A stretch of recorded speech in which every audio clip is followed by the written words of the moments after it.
হাদিস শরীফে এসেছে,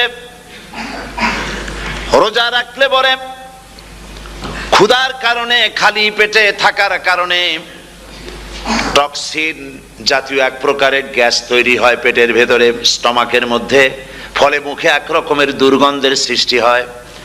নবীজি বলেছেন, রোজাদারের মুখের থেকে যে গন্ধ বের হয়, আল্লাহ পাকের কাছে রোজাদারের মুখের গন্ধ মেস্ক আম্বারের চাইতে বেশি পবিত্র।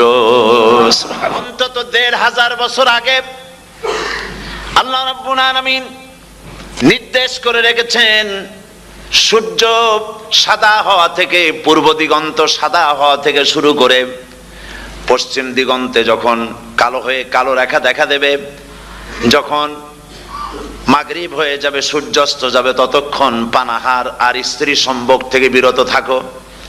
১৫০০ বছর আগের আল্লাহ রাব্বুল আলামিনের এই নোটিশ কিভাবে কার্যকরী হচ্ছে উম্মতের মধ্যে, মুসলমানদের ভেতরে।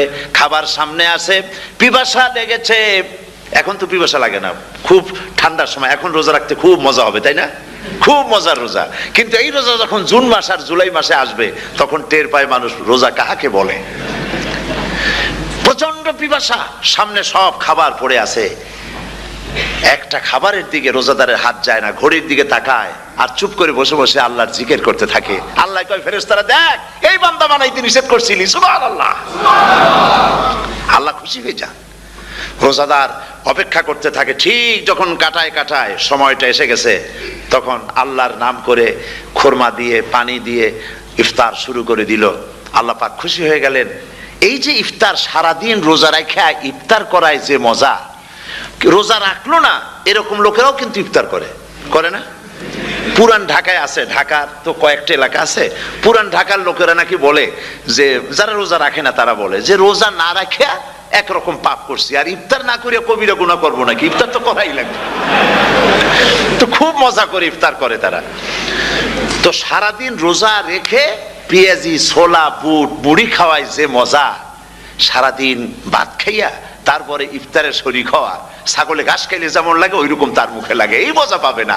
রোজাদারের যে মজা লাগে সেই মজা সে পাবে না। সারা মাস রোজা থাকার পর, আল্লাহর হুকুম মেনে সারা রাত রোজা রাখার পর, তারপরে ঈদের দিনে জামা কাপড় পরিষ্কার করে, শেরওয়ানি গায়ে লাগাইয়া, পাঞ্জাবি পরে, আতর মেখে, এরপরে ঈদের জামাতে যখন দাঁড়ায় যায়, সে যে মজা পায়, সারা মাস রোজা রেখে ঈদের জামাতে গিয়ে সে যে মজা পায়, যে রোজা রাখলো না, ঈদের দিনে খুব জামা, পাজামা, সেন্ট এগুলো মেখে টেকে প্রথম কাতারে গিয়ে দাঁড়ায় গেছে, ও সেই মজা পাবে না। ওর মনের মধ্যে একটা